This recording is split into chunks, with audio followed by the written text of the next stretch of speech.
Man, I absolutely love seeing this. We've seen over the past few years POS systems and banks completely saying, hey, we're not going to support you, gun community. We're not going to, let you bank with us. We're not going to accept Visa card payments and all that stuff. And I say good riddance to you guys. We are now seeing mass adoption of cryptocurrency and more gun companies diving into the crypto space, which I think is very important to the survival of the Second Amendment. All right, so let's get you guys started moving away from fiat and moving into the crypto space for you gun nuts. Now, I want to make a disclaimer. I'm not a financial advisor. This is not financial advice. This is not investing advice. This is a way to circumvent the fiat, the messed up monetary system that we have right now that's just completely messing with our Second Amendment community. So that's what this video is for. It is nothing more than that. And it's the steps that I took to achieve that. So there are two things you're going to need. One is a way to get your fiat into the crypto space, and two is a way to safely store your cryptocurrency and potentially spend your cryptocurrency if you so choose. So to get started, I opened a Coinbase account. After that, I made an Exodus wallet. I like both of these platforms. I love the functionality of the Exodus wallet. We'll dive into that a little bit later. It is one of the cleanest, easiest to use and understand wallets in my opinion. I think it's outstanding. I think it's beautiful too. So gorgeous wallet, absolutely love it. When you start diving into this and you start going down the rabbit hole and you see it, you're gonna be like, yeah, you're 100% right. That is a really awesome wallet. So that's kind of where I started for wallets, which the link is down in the description. So let's back it on up. You're gonna wanna start a Coinbase account, and that's basically where you can link your bank account, a Visa card, PayPal, anything like that, and take your fiat and turn it into cryptocurrency, buy cryptocurrency. And from there, you will send your cryptocurrency to your wallet for safekeeping. Now, these exchanges do require KYC. That's essentially just, taking pictures of your photo ID, making sure it's actually you, linking a bank account. I think it's, primarily because you are linking your bank account to this exchange. They want to make sure that it's you and it's not some person who's not you stealing money, putting it onto crypto space and then piecing out, because that would suck. And obviously also I'm sure it's for tax purposes down the road too, which brings me to this little note. Coinbase does offer a Visa card that you can spend your crypto gains from. Like I said, we're not going to touch too much on crypto for investing, but it does give you the ability to spend those sweet gains if you would get them, or just your crypto in general. But keep in mind, you're gonna have to pay capital gains tax on all of that. So you're up a few $1,000s and you go in and buy yourself some whatever, go buy yourself a PS90, something crazy, buy yourself a suppressor, I don't know, whatever you mad lads do with your money, your sweet gains. You got to pay capital gains tax on that. So just keep that in mind. If you're doing it through Coinbase, obviously they're going to be reporting that. So keep that in mind. So moving on to the Exodus wallet. The most important thing when you set up your Exodus wallet, just keep this in mind. Your seed phrase, it's going to give you words for your not necessarily a password. You're going to create a password with it, but they're going to give you a seed phrase. Make sure you write that down. Do not forget that. I have heard horror stories of people losing thousands of dollars that they put into their wallet and they lose their seed phrase and their computer crashes and they want to, set their wallet back up or get their wallet back up and running to recover those funds, and it's gone.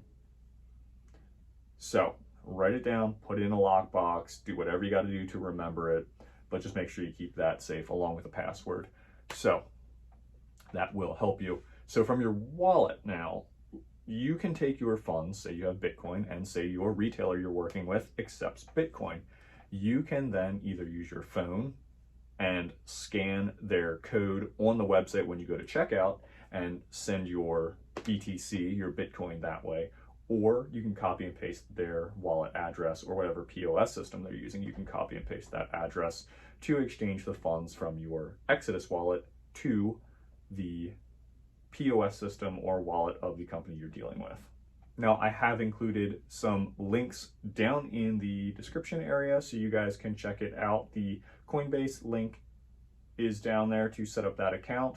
You can get on the waiting list for the Visa card if you so choose. I do have the Visa card. It's pretty cool. You can get about 4% cash back and 1% cash back on BTC when you make purchases. But remember, you are paying the capital gains tax on that. Talk to a financial advisor, an actual professional, and see what they say about it, you know. Now, one of the cons, in my opinion, to all of this is how volatile the market is. I mean, since May, my head's been spinning. You can put $100 in right now, and in 2 hours, you will not have $100. You could have more, you could have less, but I digress. Now, there's a few stable coins out there that essentially are backed by the US dollar or tied to the US dollar, to where you put in $100 in right now, and in 2 hours, it's going to still be $100. Do your own research before you dive into any of this. Like I said, if you want to get started into putting a few dollars in and then potentially purchasing something, this is a great place to start. You know, a good on-ramp, a good place to store your coins. There are other wallets out there that are a little more anonymous if you would like.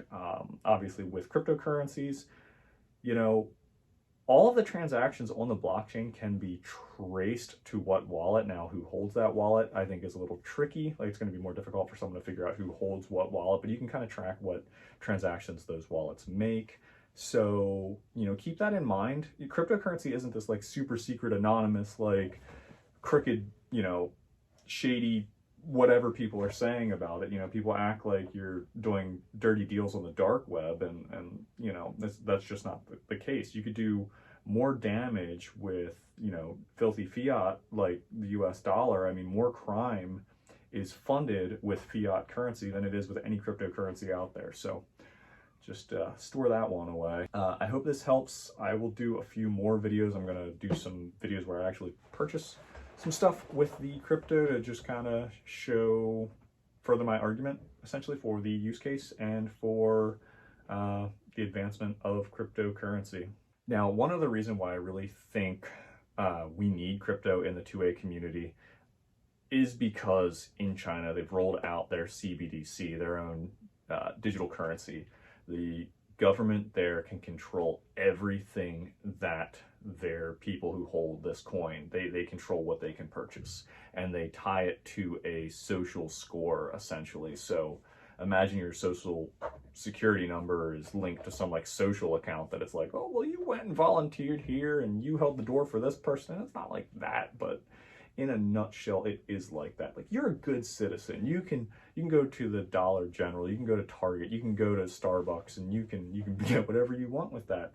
But this dude over here, he didn't do as he was told. He didn't get his booster shot, or he went to that rally, that protest, and now, well, you can't shop. You can't go get what you need. You know, we're gonna teach you a lesson. You know, and with China's social score, essentially, they could do something like that. And then I think just with that, just with what I told you, you see, oh, well, the US is looking at their own digital currency, and it's like with the Federal Reserve in it, and you start thinking, you know, if that were to happen, and if we would lose cryptocurrency, if we would get shut off from cryptocurrency, what would that mean for us? Could you go buy something like that? Pro Second Amendment, you know, anything like that, and you were opposition to what the governing power says, you know, you oppose their ideologies, and it's like, and you voice that opinion on social media, and there's like, click of a button, boop, you can't buy guns, you can't buy ammo. Maybe they don't completely destroy the Second Amendment with a Fed coin. Maybe, and I mean, I'm just ranting at this point, so just bear with me. But they don't destroy the Second Amendment. They're like, oh, well, you know, you can still have the Second Amendment, but you're gonna have to follow these parameters. You have to buy 1 box of ammo a month. So it's like, boop, click of a button. Guess what? You can only buy 1 box of ammo. And I'm setting the stage for what could happen. This hasn't happened. This isn't proposed. I'm looking at the use of it and what could happen, and why it's really important to stay in the fight, stay in the know. I mean, I voiced my opinion with this infrastructure bill to our senators, because like, they're trying to push through legislation that would completely cripple the crypto space for the US. And I mean, that would then set the stage for what I'm talking about to happen. So we need to get in the fight as a 2A community in these other we need to voice our opinions. You know, we need to be loud, because they could easily just cut us off at the knees, and that's something that we need to keep in mind. But there you go, guys. Sorry about the rant. I just figured I would kind of set the stage, show you where my head's at and what I see could happen down the road. So that's the video. That's the start. I hope you guys will join me on this journey. If you like the video, please, for the love of God, drop kick that like button. I don't care if you break your phone, just drop kick it. We are getting throttled hardcore from YouTube, so thanks YouTube, you guys suck. Anywho, there you go. That's the video, and we will dive deeper into this as it progresses, and maybe I'll even do some news alerts, because I really think that the crypto space and the Second Amendment and the First Amendment, I think, like, we all need to work together. We all need to pay attention to what's going on, because if one of them falls, everything falls. And America is the last hope. I don't care what anyone says. So stay safe, stay dangerous. I will catch you on the next one.